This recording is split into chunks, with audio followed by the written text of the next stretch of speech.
Welcome back to the channel. So normally I don't do a video unless I got something sort of like a big project to do, or I'm fabbing something big or whatever. I've done some random videos on other stuff, but I thought I'd maybe do a few more videos more frequently on some of the smaller things I do when I just head up to the shop and tinker on stuff. Still haven't raced the bike in a few weeks. Like the weather's kind of taking a turn where it's getting colder faster and dark earlier in the evenings, so I don't get to the track during the weeknights as much as we used to. Really hasn't been any races going on anyways. There's one coming up on October, I think it's the 17th. That'll be the next one I'm at. I'm going to make a few changes to the bike. I've already made some changes, and I'll show you that in a little bit. But the major projects are going to kind of slow down for a little bit. I still got something else kind of pending that I'm hoping to get wrapped up in about 2 months. I should be good to go and settled in, and then I can get back to doing some stuff here. But I do still have plans for the bike. I'm going to race it until we can't race it anymore this year, and then I got some stuff that I'll change over the winter. I want to say nothing major, but it's kind of a big change that I'm going to make. So I'm going to just keep kind of pushing forward with the bike. Most of the racing in this area has kind of gone stagnant. Nobody's pushed to go faster in years around here. We're in the region of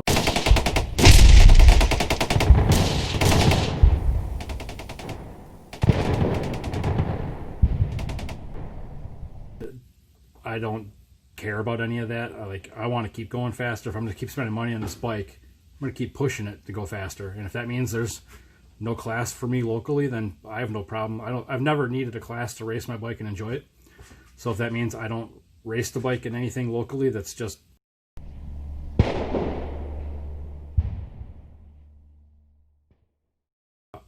I'd rather maybe start traveling a little more. And with what I got going on, might be all I do is test a little bit, and then when I can get away and make the most of it and make it count, I'm going to travel and get out and do a little more. Fast breeds fast, and when you hang around fast people, you get faster, and there's none of that around here. So I'm going to keep doing my thing and keep working on the bike and sharing all the progress and the moving forward and advancing with this thing. So now I'll kind of show you what I'm up to today and kind of break down what I got planned for changes over the winter. So one of the things I got going on is the cooling system's gone now. There used to be a radiator back in here. Now there's nothing up in here other than the support for the tail, and then you can see the crankcase, catch can, and breather back in here. That whole system was about 15 pounds worth of weight, and I just decided, I negotiated with myself back and forth quite a bit, that I'm pretty much just done ever street riding the thing. There's no reason to take it out. There's no scene, no cruise nights or nothing to bother taking it out to, enjoy it. So unless there's some sort of a bike show or something that I can just kind of take it out on a random weekend and show it, there's really no reason for it to go anywhere other than the track. So that cooling system being gone, save the weight, and it's one less thing that could go wrong and leak and get under the tires or something. What I'm going to work on today is the carbon CO2 bottle. I'm actually getting rid of all this because my plans over the winter is I'm going to build a fuel cell that sits in here with a module style pump, and I'm going to convert the bike over to M1. So that was part of the reason why the cooling system went away, is I'm just not going to need it. So I'm going to convert the fuel system over to run on M1 fuel. I'll have a little cell that I make with an in-tank pump. Return line will come back. I'll have the regulator mounted on the cell, so the plumbing will be super simple. And then this tank, I'm gonna maybe put it up on Facebook for sale, but if nobody wants to buy this tank, this is actually a catalyst shootout tank for a 05, 06 GSXR 1000. There is actually a fuel tank in here. There's a little sump down here, and if you look in there, right there, there's fittings. There's the suction and return.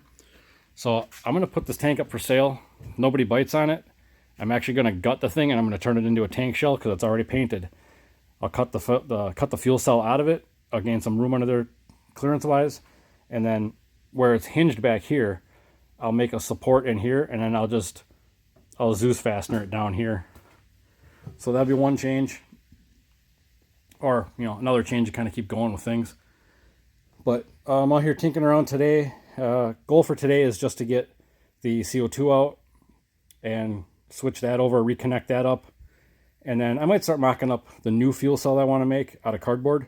In perfect world, I'd like to get 1 gallon of fuel in here, because I still plan on riding the bike, from the trailer to the lanes, make a pass, and then ride it back to the trailer. Those of you that don't know about M1 fuel, it runs very cool, so it actually takes quite a bit to build heat in the motor.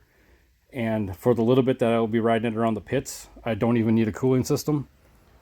It'll run fine and nice and cool on the fuel that it'll be running on. So it's kind of a win-win. I've been putting off going to M1 on this thing for a while.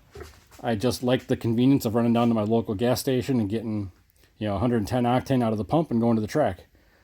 Well, there's a business not too far north of here, that would be that way, that sells M1 fuel, and the stuff is cheap, and I can get a 55-gallon drum delivered to my house, and that'll be just about a whole season of fuel I can have at my garage. So my whole operation's about to get simpler and faster.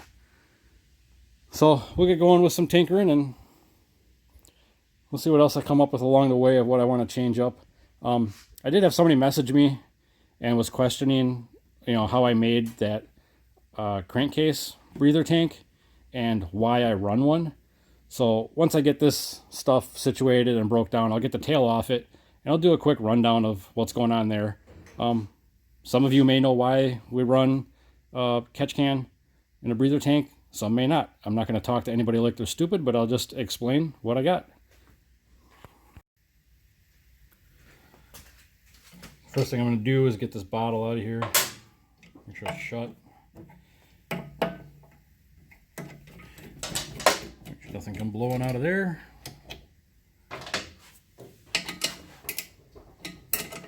The whole reason I ran this carbon bottle for CO2 is because I could open it and just leave it for a whole day at the track. This bottle has been in here since the beginning of the season. I haven't had to refill it because boost control is pretty efficient. It doesn't use a whole lot, but that's why I'm kind of switching it up, is now I don't even need the bottle in here anymore. So we'll get this out. That still feels mostly full, but there's well, I'll weigh this. I'm going to guess 2 pounds of weight total. That's going to go away.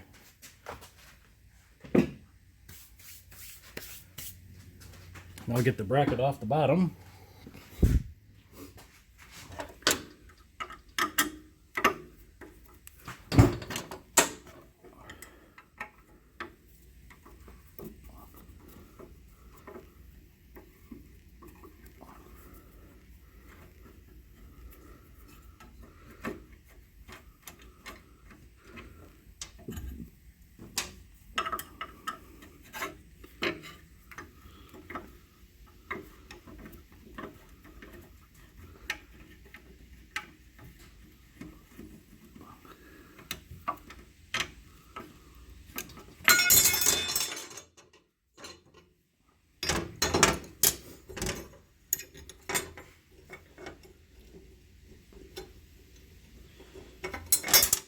Well, help me.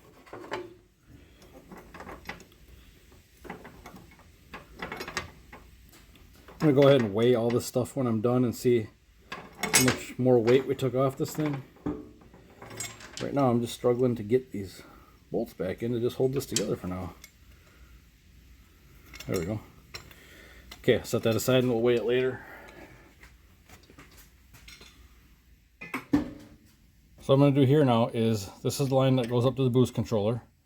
So this runs up to a regulator that's up by the boost control solenoids, and this only sees, well, this will see tank pressure, but then after the regulator, it only sees 80 psi at the boost control solenoids. So I'm going to go ahead and tee this into the tank for the air shifter as well. So I'll have 150 psi in this tank, straight pressure to the air shifter, and then regulated pressure to the boost control solenoid. And after I make a pass, I start at 150 psi in this tank. after I make a pass, I come back, there's still 135-ish pounds in that tank. There's still enough pressure in here to run the boost controller for at least one pass. So this is how I'm going to tie all this together now, so that I don't have to run a bottle in here, and then that leaves room now for my fuel cell.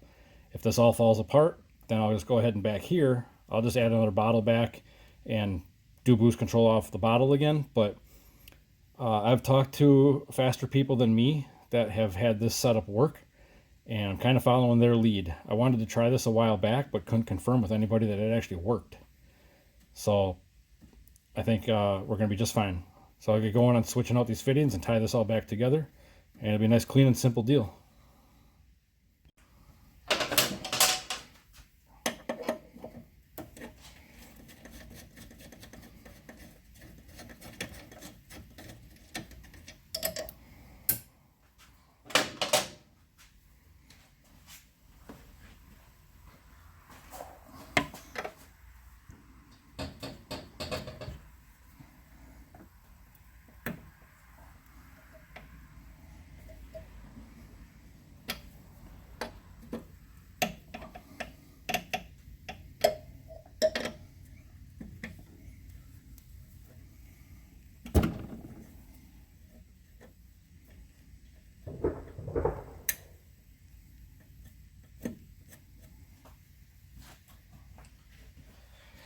Okay, we got that done. I'm going to go ahead, stick that in there. So that'll be set up like that. I'll go ahead and get this sealed up and installed. So I don't use Teflon tape on nothing. Blue Loctite. Teflon tape and Teflon paste tend to, well, that just ran all over the place, but they tend to get little pieces and stuff will break off and get into the system and plug it up. So we'll get some of this off of here. Don't need that much. But the blue Loctite will seal it up nice and tight, and you don't have a bunch of extra crap floating around in the system. It's half the nitro solenoids that you see in shift solenoids that you see that get stuck. They usually end up, they got Teflon tape or a little small chunk of Teflon paste, like pipe dope, stuck in a, broke loose off the threads, and then it's stuck in a valve somewhere.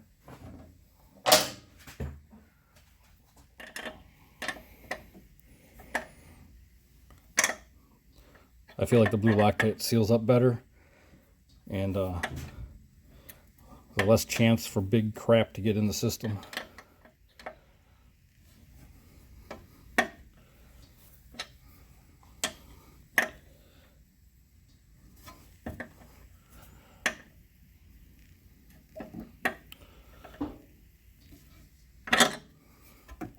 Even when this was a nitro spike, every part of the system was put together with blue Loctite and never had a leak or a failure.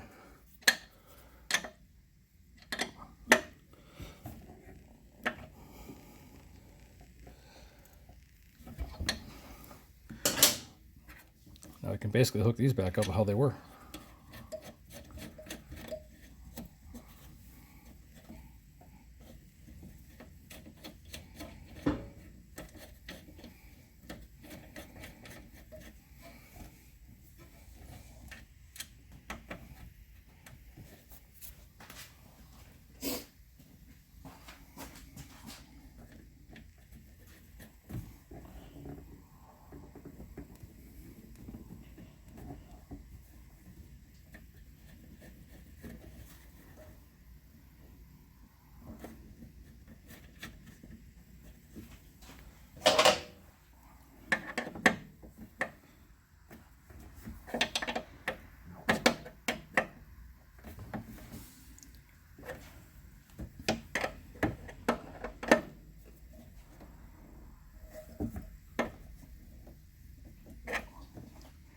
I'll fill this up and then we'll check for leaks.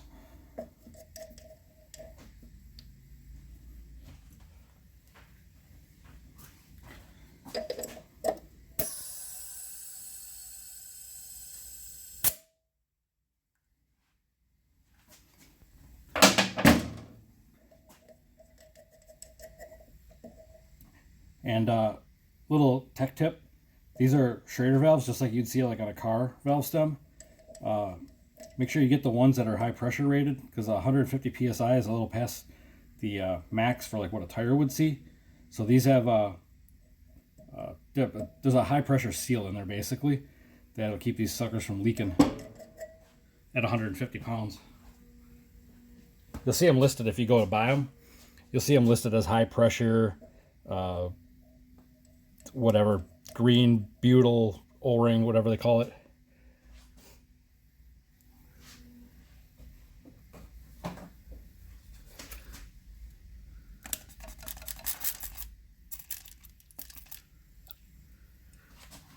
I don't see nothing. We're good. Just like that. Clear my mess.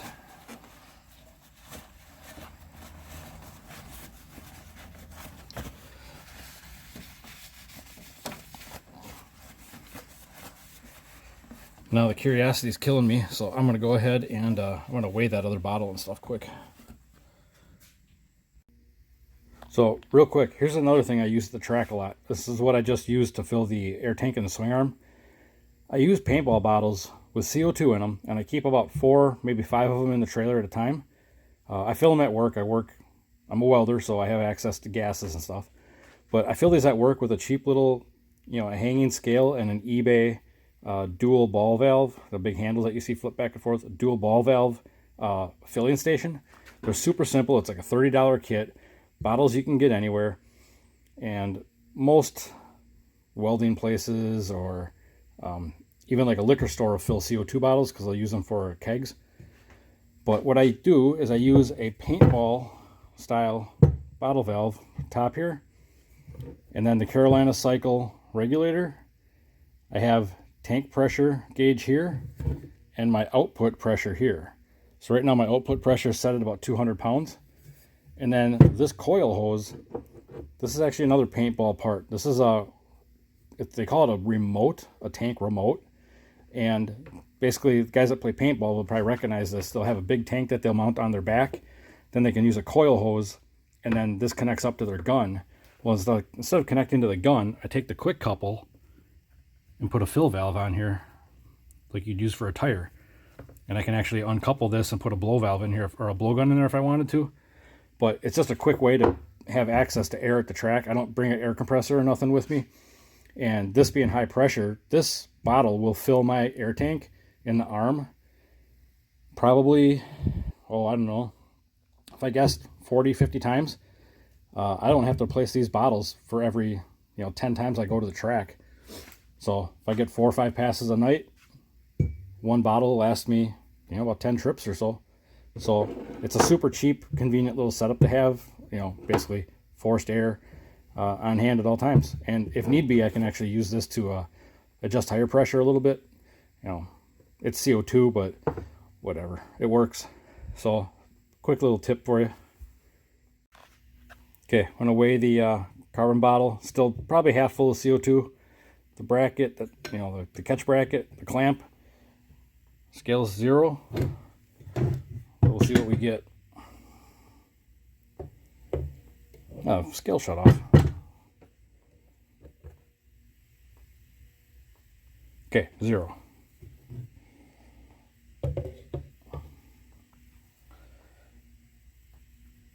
£4 pounds 8 ounces. So the bike just got, I'm almost 20 pounds down from the last time I raced it. It was 15 pounds for the whole cooling system, and basically 4.5 pounds this, so we're 19.5 pounds roughly. So I'll take it. It's only gonna get all right. So I got that all hooked up. I've been monitoring the pressure in the tank. I went ahead and was playing with the boost controller a little bit and just seeing how many times I could basically click my scramble button and have it apply pressure before the needle started to drop.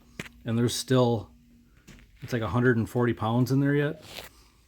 And then up here where the boost controller is, this gauge used to be the high pressure side. So when it was running off the bottle, that bottle was around 900 pounds. So this gauge is actually, now it's the wrong scale. So my first mark down here is 300 pounds. So that red arrow is actually right in between 300 and 0. So it's reading about 140, 150 pounds, but that gauge goes to 1500, so that needle barely moves to indicate anything. So I'll change this gauge out to probably like a 0 to 200, or even a 0 to 300 gauge. And then this gauge here actually reads the regulated pressure that's going to the boost control solenoids. So you can see that's at 80 pounds. So even after playing around on the scramble button and getting it to apply pressure, I clicked the sucker 100 times and it's still at 80 pounds. Well, of course it's at 80 pounds. I'm talking like an idiot here. This stays at 80. It's still at tank pressure, is still barely dropped, is what I was trying to get at. So I think I'll be fine because it doesn't use a whole lot. The shift cylinders don't use a whole lot of air to shift in a pass. So I think volume-wise, that tank is going to be fine. Pressure-wise, I got enough to run everything. So I think I'm going to be good, and I think that might work pretty slick. But I might even, since I already have a gauge down there on the tank itself, I think I might go ahead and actually just remove that gauge, because the whole system is only going to be at whatever I fill it up down here. And that's a nice small little gauge right there. So I could change that out, and then I could actually watch tank pressure from up here. We'll see. I got some other gauges laying around. If I don't have anything to put in there in that place, I'll just get rid of it. So on to the next thing. So last thing in this video that I'm going to talk like a sausage about is my crankcase catch can. I made that to kind of fit in a certain little area back when the radiator and stuff was still in here, but it still holds roughly half a quart. And somebody asked me, first they wanted to see kind of how I made this, and one of my other videos I actually showed how I made this, like cardboard templates, and laid it out, welded it all together, and why I got fittings where they are. But the reason I have an oil catch can like this is on a stock motor, they would normally have off the crankcase vent down here. Let me stick this in here. You see there's a aluminum plate there. That little line in the top left is actually my crankcase pressure sensor. But the bigger one, the number 6 AN line that's coming off in the bottom right, that black line, that's not a factory breather cover there. That's an aftermarket one. It's flat for a little more clearance. But imagine that being the factory one. It would still have a fitting coming off the back, roughly where that black fitting is in the bottom right.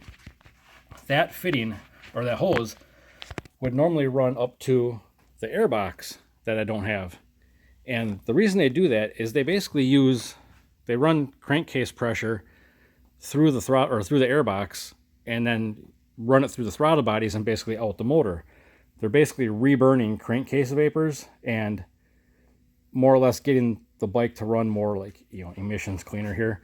I'm trying to explain this in like its simplest form as to what they're trying to do. Well, on a performance motor or something, kind of built nitrous, turbo, whatever, you don't really want to run crankcase vapor or pressure through the throttle bodies for any reason. Everybody knows oil burns hot. If you got oil vapor or liquid oil itself going into the motor, it will act like a fuse and it will run hot and you will burn stuff. I've had that issue. And from motors that are hurt, that tend to be burning oil, if you start leaning on them, that oil getting into the combustion chamber, it will burn hotter than the rest and it will start melting stuff. So the best thing you can do is vent that crankcase pressure and all them vapors to an external source. So there's a line. I use 1/2 inch vinyl line. It's like a plastic vinyl. It's real flexible. Runs up here, comes up through the subframe, right in to not quite the bottom of that catch can. And I'll explain that in a second.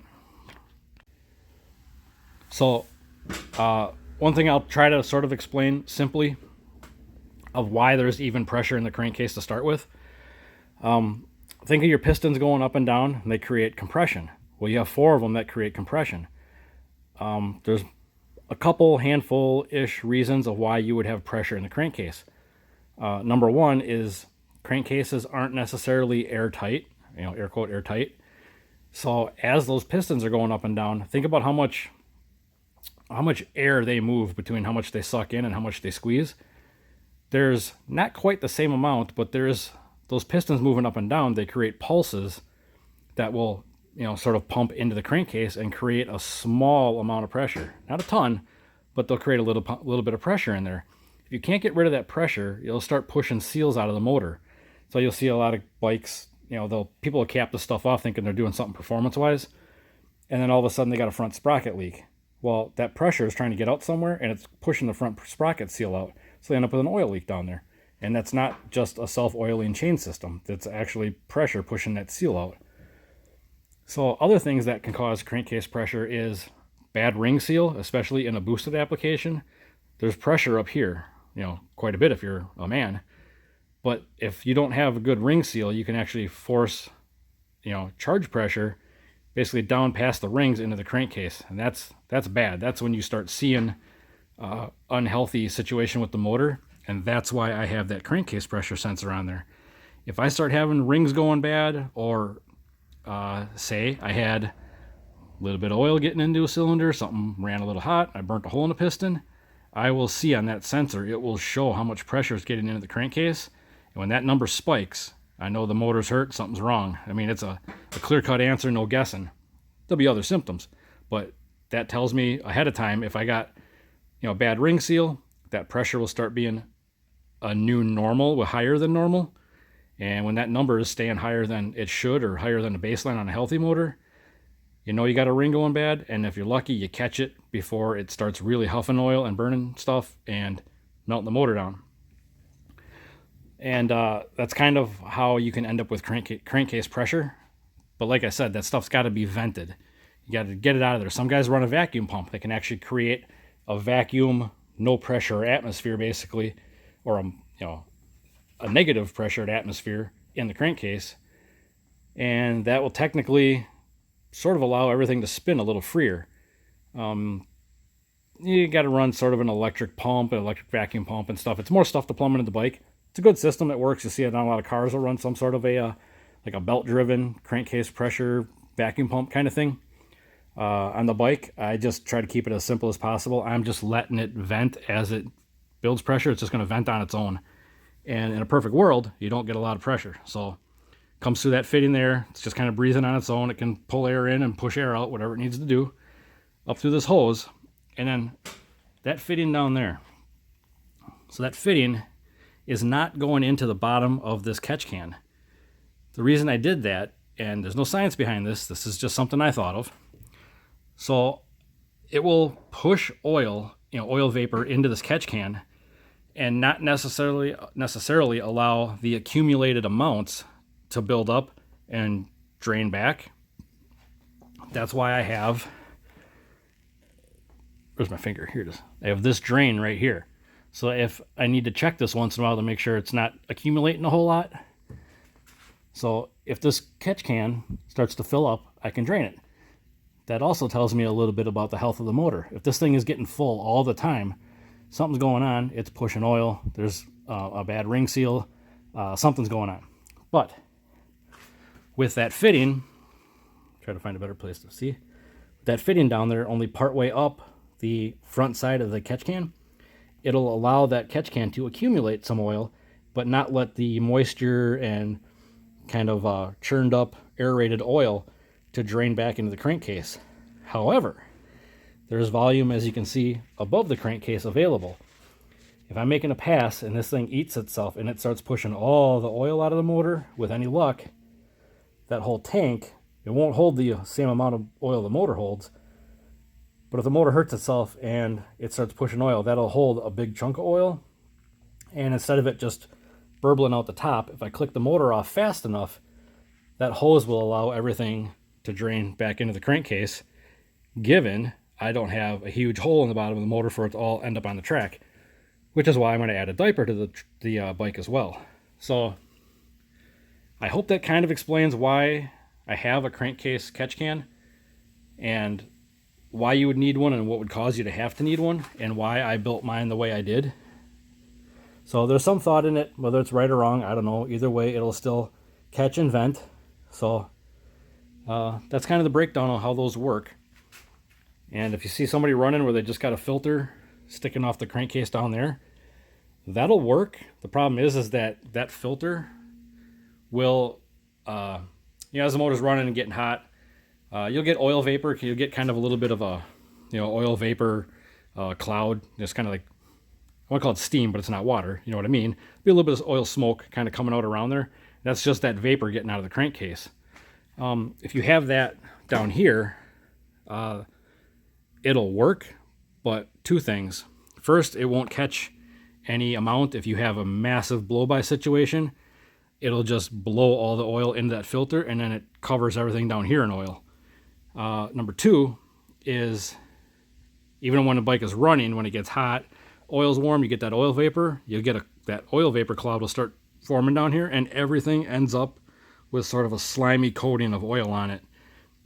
And this is where I do most of the work on the motor and the plenum and wiring and everything, so I don't want that all covered in, hot oil. So that's why it's a good idea to at least have a remote mounted catch can somewhere. Like I said, the filters will work maybe on a street bike or something, but either way they'll kind of end up making a mess, and they're not the safest idea. So hope that clears up some of the questions on that whole setup. And if anybody ever has any other questions about stuff on this bike or why I do things the way I do, again, I'm no freaking expert, but I don't mind explaining why I do things. And because I'm not an expert is also why I do things multiple times, and I try different stuff and I learn different things. And usually everything on the bike as it's running is at least a second or third variation of something I've tried and figured out what doesn't work. So for as much as I have things kind of figured out, there's always something I'm still trying to figure out. So hope you enjoyed the little random breakdown on this thing and our quick little CO2 project. I'm going to go ahead and start making a little cardboard fuel cell template, and we'll see how far I get with that.